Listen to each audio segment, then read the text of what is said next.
Welcome to today's Explainer. Today we are looking at what is honestly one of the most highly complex engineering marvels in the known universe. I'm talking about your own body.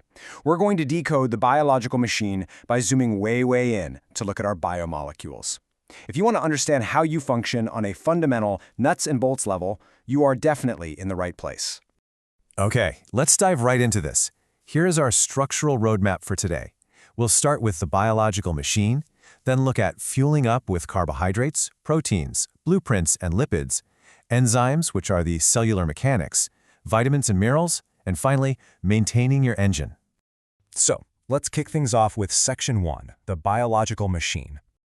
I want you to try and start thinking of your body not just as, biology, but as incredibly intricate hardware. It's this self-sustaining, self-repairing engine. But like any machine, it relies on fundamental components to actually operate.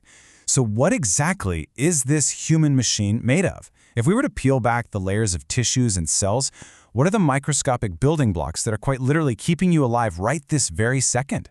Well, the answer is biomolecules. These are the fundamental, essential organic building blocks, which we categorize into macromolecules and micromolecules that your cells absolutely need for structure, maintenance, and proper metabolic functioning. We've got four major types of macromolecules: carbohydrates, proteins, lipids, and nucleic acids. You can really think of these as the literal nuts, bolts, steel, and wiring of your physical structure. I just love how this brilliant engineering analogy illustrates the whole concept. When we map our anatomical organs to bioengineering designs, the parallels are just striking. Your brain acts as the central processing unit, or CPU. Your eyes operate as a highly advanced camera system. Your heart is this relentless, lifelong pump system. Your lungs act as an air purification unit, and your kidneys serve as a complex fluid filtration system. But here's the catch. None of these systems can run without a power source. Which brings us to Section 2, fueling up with carbohydrates. Just like a car needs gas or an EV needs a charge, our biological engine has its own preferred source of energy. Carbohydrates are that primary macronutrient fuel source. When you eat them, your digestive system converts them into glucose to power our cells, muscles, and tissues. So carbs aren't just food, they are the critical combustion energy keeping your biological CPU thinking and your heart pump beating. And any excess energy, it's safely stored right in our liver and muscles for when we need to hit the gas pedal later on. Take a look at the specific chemical structures here. These monosaccharides, glucose, fructose, and galactose, are the simple sugar monomers. They're the simplest forms of carbohydrates. Glucose is the absolute base unit of our engine's fuel. It's exactly what plants synthesize from sunlight, carbon dioxide, and water through photosynthesis. So when we consume these molecules, we are literally capturing solar energy that's been safely stored away in chemical bonds. How cool is that? But the crucial takeaway here is that not all fuel is created equal. Good, complex carbohydrates, like legumes and whole grains, pack a ton of nutrients, have low saturated fats, and deliver energy nice and smoothly. On the flip side, bad carbohydrates, your sodas and pastries, are essentially just empty calories. They're high in sodium and trans fats.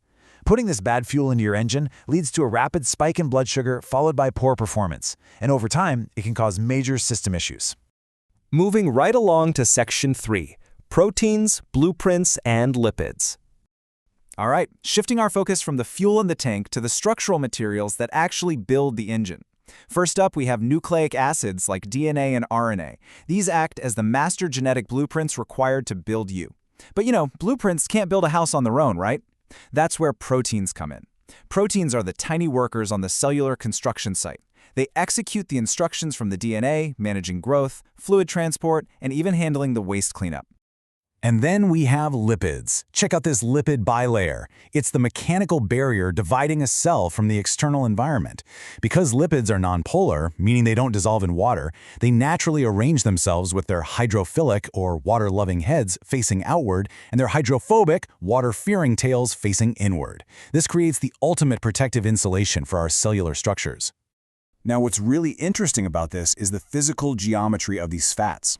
The saturated fat on top is a straight chain without double bonds, which allows the molecules to pack tightly together. That's exactly why things like butter are solid at room temperature. But look at the unsaturated fatty acid below. That double bond creates a physical kink in the chain. This brilliant structural quirk prevents the molecules from packing too tightly, keeping fats like vegetable oils fluid and functional. Next up is Section 4, enzymes, the cellular mechanics. Even with fuel, blueprints, and structure, an engine still needs moving parts to function. Enzymes are those highly specialized proteins that act as biological catalysts. They are literally the mechanic tools in our bodies that speed up metabolism, aid digestion, and facilitate nerve functions. Without these microscopic tools, our bodily processes would simply be way too slow to sustain human life. Let's systematically walk through how they work. First, the enzyme has a uniquely shaped active site that's ready to go. Second, a specific substance called a substrate approaches. Third, that substrate fits precisely into the active site, exactly like a lock and key. Finally, step 4, if the optimal temperature and pH are met, the chemical reaction fires off instantly. It's a true precision tool. So what actually happens when these mechanics fail? Well, enzyme shortages lead directly to real-world metabolic disorders. A super common one is lactose intolerance. That's just a shortage of the enzyme lactase, which you need to break down sugars in dairy. A more severe example is exocrine pancreatic insufficiency, or EPI, where a lack of digestive enzymes completely hinders your ability to absorb nutrients from food. It really shows just how critical these tiny workers are. All right, Section 5, Vitamins and Minerals. If carbohydrates are our fuel and proteins are our structural mechanics, you can think of vitamins and minerals as the essential spark plugs and motor oil of our biological machine. Looking at the major vitamins here, A, B group, C, D, E, and K, they don't actually give us energy themselves. Instead, they unlock it.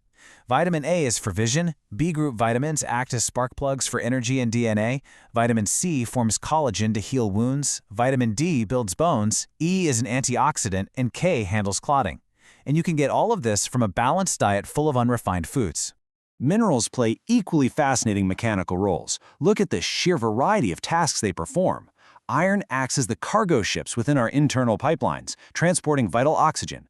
Iodine is essential for making thyroid hormones. Calcium builds bones. Zinc and magnesium are crucial for immunity and nerve function. Sodium helps maintain proper tissue fluid volumes, while potassium keeps those electrical signals pumping. It is a highly tuned system. Which brings us to our final part, Section 6, Maintaining your engine. Now that we understand the biomolecular hardware, what happens when this machine is neglected? System failures.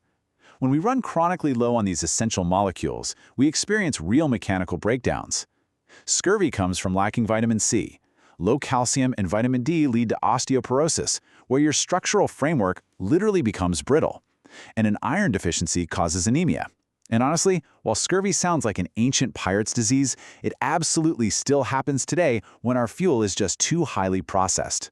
But hey, don't panic. I absolutely love this quote. An occasional lapse in good eating will not harm you if your usual diet consists of a wide variety of fresh foods. Your biological machine is incredibly resilient. It has built-in buffers and storage systems. As long as your baseline maintenance is consistent, an occasional slice of cake is definitely not going to break the engine. So I want to leave you with this final, provocative thought.